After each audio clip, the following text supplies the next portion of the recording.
So, with no further ado, trying to be a good chat show host, our keynote speaker, it really is a pleasure and an honour to introduce to you Sir Nicholas Serota. We are delighted that Nick's made the time to be with us today.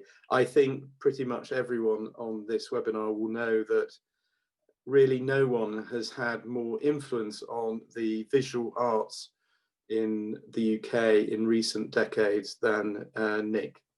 He has built the family of Tate galleries into arguably the preeminent art institution in the world. Now his role is even broader as the chair of the Arts Council England, the largest arts funder in the UK. I was thinking before this, Nick, that in an almost mythical time, the before times, I think it was February last year, where we were all allowed to gather in large rooms, you gave a brilliant keynote speech to our event, which included Raisa and Yenny, on the 5th of February in Birmingham. And that really showed what a great champion you are for creative aging. Thank you very much, and over to Nick. David, thank you. And thank you for inviting me here today, and Raisa also. I have to begin by paying tribute to you, David, personally, because of the way in which you have championed creative aging. You have taken the Bearing Foundation resources with you, and you have really led the way, not just in the UK, but I would say also even internationally. And none of us would be here today in this particular webinar, I think, but for the way in which you have, as I say, both championed and led the way. You've asked me today to speak about how we can address some of the challenges that we face around engaging older people with arts, culture, and creativity, and especially during and after the pandemic. And as you've mentioned, I'm here in my role as Chair of Arts Council England. Many of you will know something about the work we do, but for those who aren't so familiar, the Arts Council was created in 1946. In the aftermath of the Second World War. It is our national development and investment agency for culture and creativity. And it currently receives 370 million a year from government, 225 million from the National Lottery, and it distributes 430 million to more than 800 so-called national portfolio organizations that are funded on a continuing basis. And it also gives a further 165 million to several thousand artists and organizations that receive funding for projects. And in addition, we receive 80 million to support music education in schools. Our mission is to share the benefits of the arts as widely as possible across England, to enable people to enjoy the best while encouraging them to develop their own creative skills and talents. We all know why this is so important, how the arts lie at the core of how we express and understand ourselves, how they enrich life, and how they help make our communities prosper. And these benefits should be a right for everyone, no matter what their background, where they live, or their age. That's why our new 10-year strategy, Let's Create, which covers the period 2020-2030, commits us to removing the barriers to those benefits, especially for those groups who face more than one barrier in accessing creative and cultural experiences.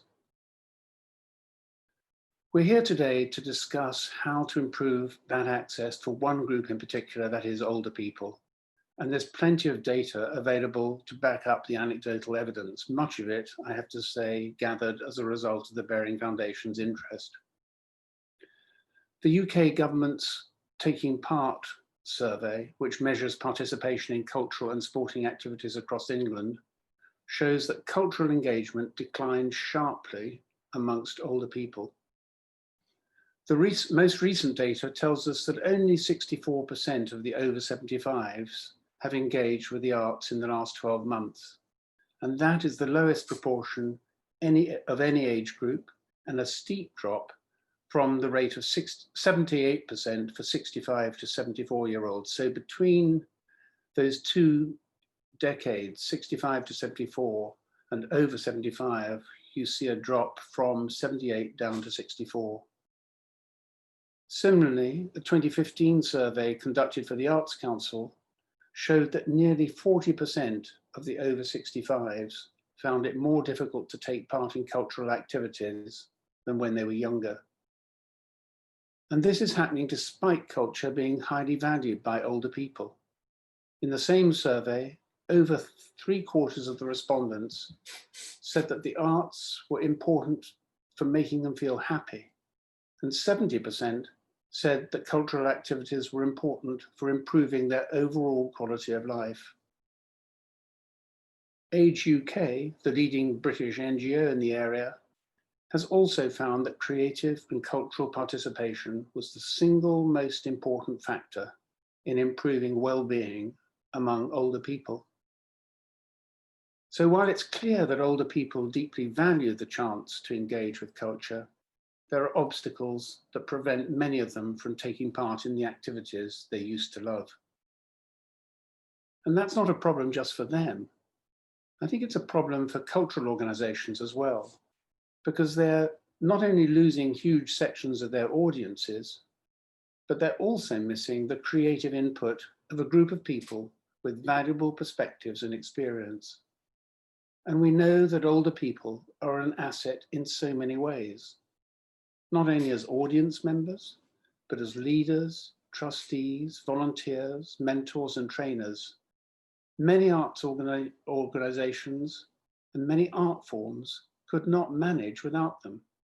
So ensuring that they're properly integrated isn't only right and fair for the cultural sector, it's also enlightened self-interest. So why is this happening? We have to acknowledge the pervasive influence of ageism in all our societies. This makes older people and their needs invisible at worst and a lesser priority at best. But against that background, we can, I think, identify 3 principal barriers to engagement. And they are mobility, money, and opportunity. Perhaps the most obvious obstacle is the fact that simply getting to a venue can be a challenge.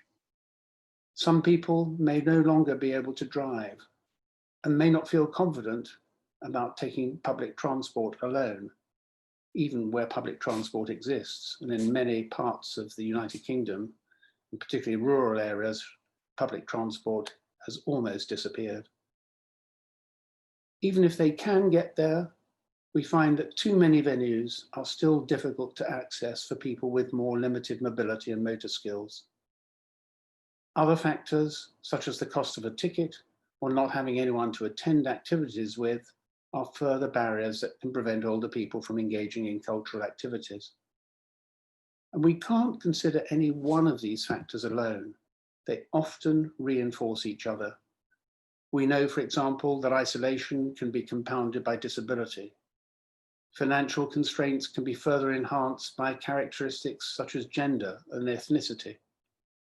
Women tend to have lower retirement incomes than men, and poverty rates for pensioners from some ethnic groups are over 30%, much higher than the average.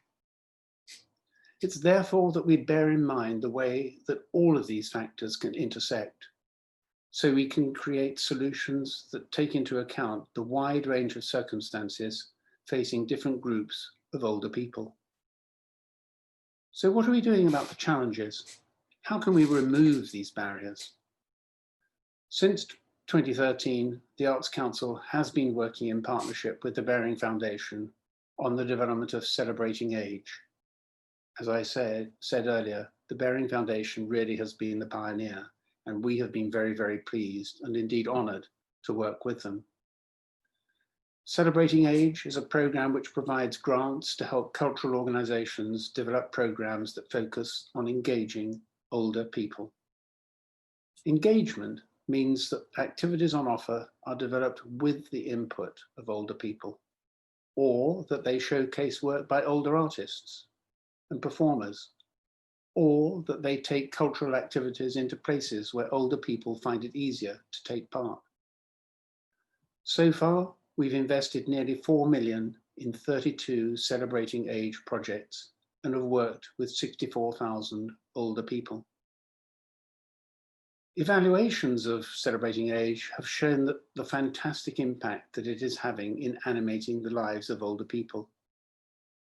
A project in Crewe in Northern England revealed how working with an artist has completely shifted one care home's organisational structure and enabled staff to develop activities that better engage residents, giving them an opportunity to express their emotions through art rather than simply passing the time.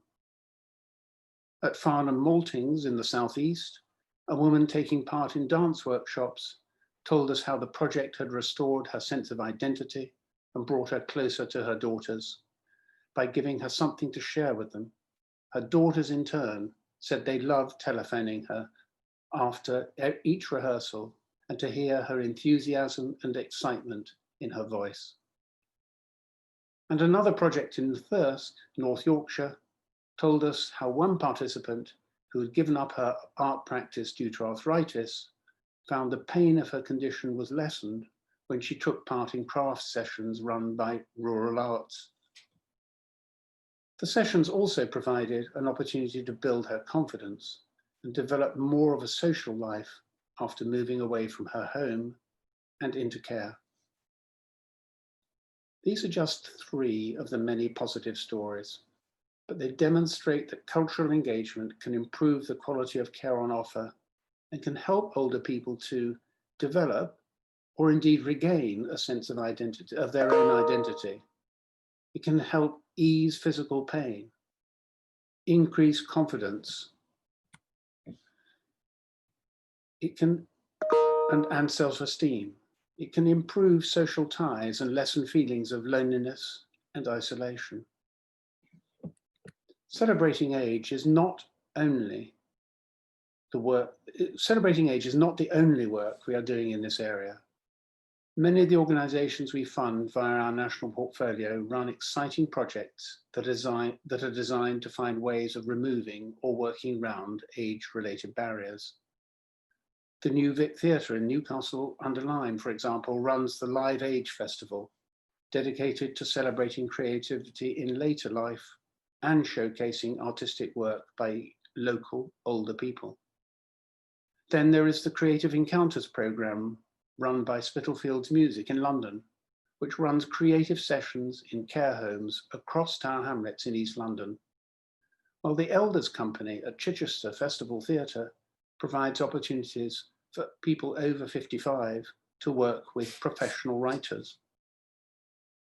Leeds Playhouse has incorporated work with older people into their activities since opening in 1990, often with a focus on building links between generations. Their Dinner 1855 project, for example, brought together members of their older people's and their young people's programs, encouraging conversation and collaboration as they devised a new piece of theatre over the course of 6 months.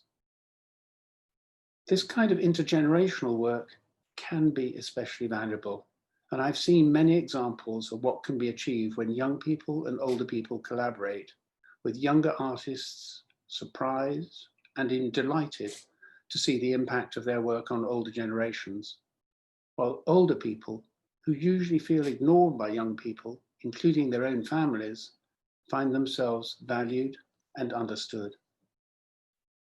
Another exciting development is the appointment of Manchester Museum, working with the Bearing Foundation and a number of other partners in the city, as what we call a sector support organisation, helping other cultural institutions to develop age-friendly approaches to their work. And we're also a founding partner in the new National Academy for Social Prescribing, a charity that will look at the ways in which culture, sport, volunteering, and other social activities can improve health throughout England. We know that there's great potential for both of these initiatives. Of course, as others have already said, any discussion of this subject now needs to recognize the impact of COVID-19. It's been a difficult time for most people, but older people, and especially those living alone and those in care homes, have suffered even more acutely. The pandemic has increased isolation and has taken away opportunities to engage with culture and creativity, not least because so many arts organizations have been obliged to close their doors. A recent interim evaluation of Celebrating Age revealed some brilliant efforts to try to overcome these challenges. Some organizations have used online platforms to reach and engage their audiences. Celebrating Age Wiltshire, for example, created online versions of 3 planned music and spoken word events, filming them in empty venues with socially distanced performers before sharing them on YouTube. Mima in Middlesbrough, a gallery built 10 years ago, has been producing a special weekly online edition of their Mimazine publication, reflecting on life during the pandemic. Other organizations have used technology to help older people continue exercising their own creativity. Arts Alive's Orchard Singers Choir, for instance, have been meeting on Zoom, while members of Moving Memories dance group have developed new pieces of choreography by filming themselves dancing and sharing the videos via the messaging app Signal. However, while these strategies have been beneficial for some older people, others are missing out. Online work can be a lifeline for the cultural sector, but we have to remember that differing levels of access apply to digital technology, and different levels of confidence in using it can present major obstacles to many older people. One solution, as Cinderford Art Space found, is to work with care homes, many of which are helping residents use laptops and tablets in order to speak to relatives. By adding their art sessions to existing sessions, they were able to provide online cultural activity while residents were already being supported to use technology by staff. Other groups have kept in touch by more traditional methods. A number of organizations have sent art and activity packs to group members through the post, while others have gone to great lengths to keep in touch with participants through the telephone. Meet Me at Lewisham Homes in South London have used a community radio program to keep participants engaged and informed throughout the project. So although we should be excited by cultural possibilities of digital technology, we need to make sure that remote activities are delivered in a way that empowers older people using technologies they feel comfortable employing. Earlier, I mentioned the Arts Council's new 10-year strategy, Let's Create, which sets out how we will invest from 2020 to 2030 and how we will serve people of every age. Although COVID-19 has changed our plans for this year, the principles of the strategy will still guide everything we do. In March, we'll be publishing a delivery plan, setting out how we will begin to put the strategy into practice as we recover from the pandemic. And older people will undoubtedly be one of our high priorities. To sum up, we know that older people are missing out on art and culture, and that all of us are missing out on the benefits to society where older people can enjoy the incredible rewards of creativity and can share their own perspective of the world. However, by working in partnership with people and organizations across culture and social care, we can appreciate what the arts mean to older people, develop opportunities that empower them, and improve lives by bringing people closer together. One final thought. In all this effort, we should avoid creating the impression that older people live in a separate, sheltered world. They face special challenges, but they can be as open to innovation as the young. As we just saw in the video at the beginning of this session, they can often produce great art. Picasso was arguably at his most free during his 80s, and Herbert Blomstedt still travels the world as one of our finest conductors in his 90s. The shock of the new isn't only for the young.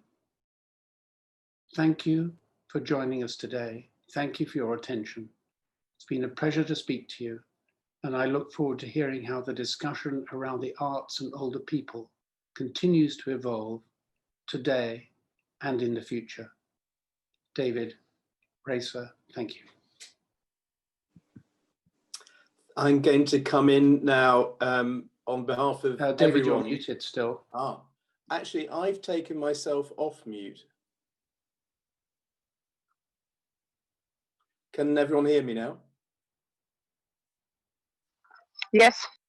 Good. I have taken myself off mute. I think it's the organizer. So, Nick, very importantly, that was an amazing tour d'horizon. You've given us a brilliant analysis of those obstacles, of mobility, of money and opportunity, and just I'm very aware it's just a brief glimpse of the enormous amount of work that the Arts Council England is doing. And I also want to acknowledge that we have on this call your specialist, Rebecca Blackman, who's done an enormous amount in this area. So thank you very much, Rebecca. Nick, I think we've got you for just only a few minutes. I haven't seen any questions in the chat as yet. So if anyone does want to take an opportunity by raising their hand and asking a question, please do it now. You've only got Nick for a few moments. And perhaps the organisers can unmute whoever's, if anyone is doing that now.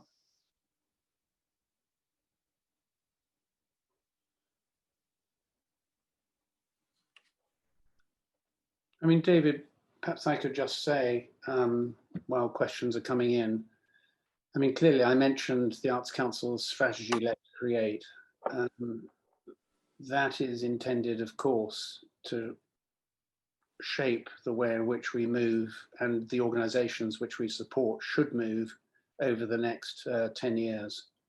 And as I mentioned a small number of examples in my presentation, many of the organisations that we do support have embarked on programmes that really are directed at engaging older people. Many more than 10 years ago. And a great deal of that has to do with the evidence that you at the Bearing Foundation have been able to bring forward. I don't know whether you would want to say anything more about Bearing Foundation's plans for the next 2 to 3 years in this sphere, because I think we all look to you as leaders and you have huge experience. That's very kind. I think I'm off mute. I'm not very good technically, as everyone can now see.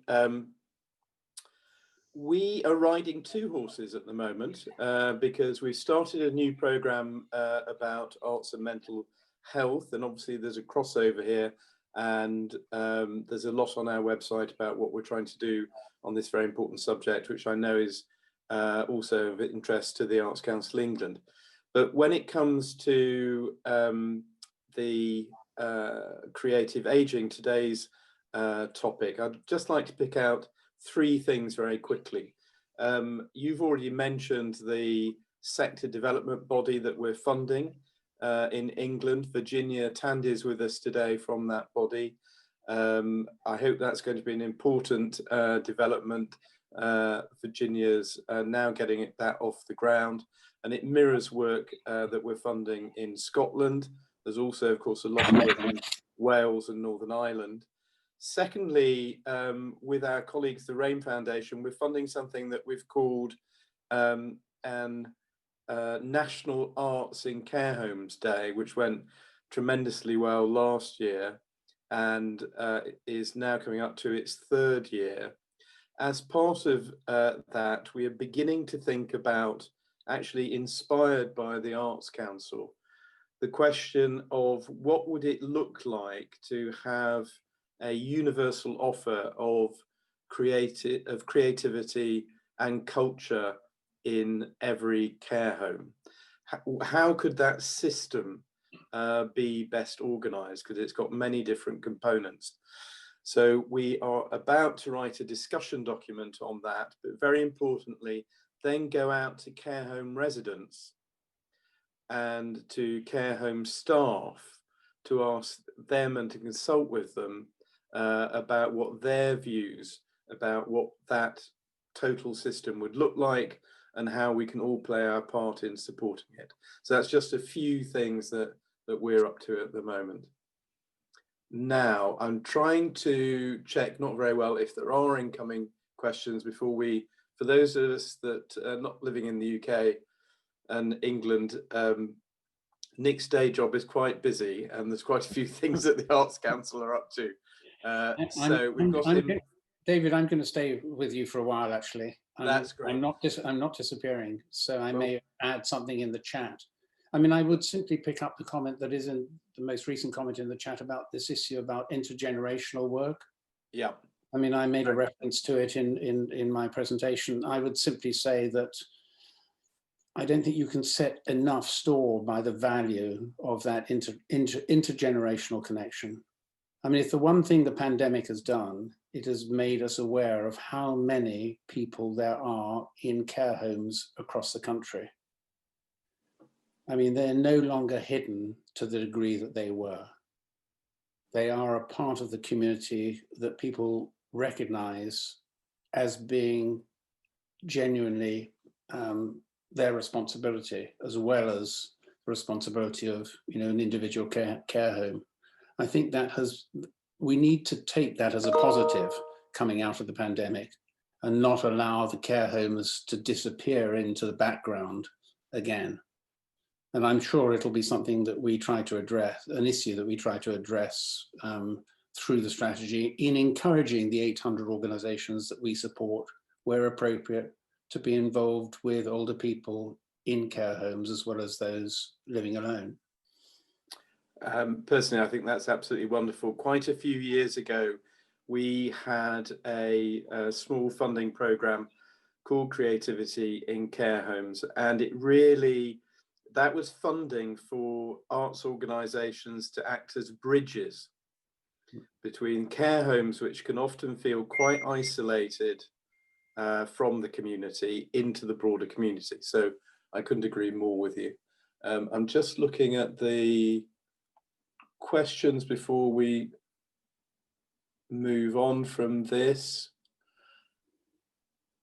Yeah, and it's just to say that these things are going to be recorded.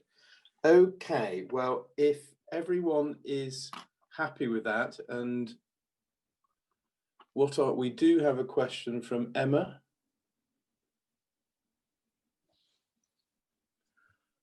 What are your thoughts on treating audiences as separate groups? Difficult, important question. Are we perpetuating it in any way when we plan for older people, not just applicable to older audiences? Absolutely. Nick? Look, I think in an ideal world, we would want integrated audiences. There will be circumstances in which, you know, it's more appropriate to have audiences a little bit more segregated. I was reading yesterday, actually, some real concern that the kinds of hierarchies that were established in theatres in the 19th century between those who could pay and those could pay less or more, you were either in the stalls or you were in the gods, could be reintroduced with people who have been vaccinated or not vaccinated. And we could find ourselves with theatres where, you know, the upper circle is filled with the unwashed or the unvaccinated, and the stalls are filled with people who are vaccinated. We're going to have to really think hard about how we ensure that audiences come back together again in those terms. But it's a good question. Good. Well, I am thinking of moving to a brief break if we don't have anything else. I think I am going to move to the break if everyone's happy with that. So a couple of things. First of all, I've noticed that people are introducing themselves through the chat box. I think that's great. A lot of us don't know each other. Please feel free. There may be connections that draw up from that. But otherwise, with your permission, I'm going to thank Nick for a really fantastic start to our day. Thank you very much indeed, Nick.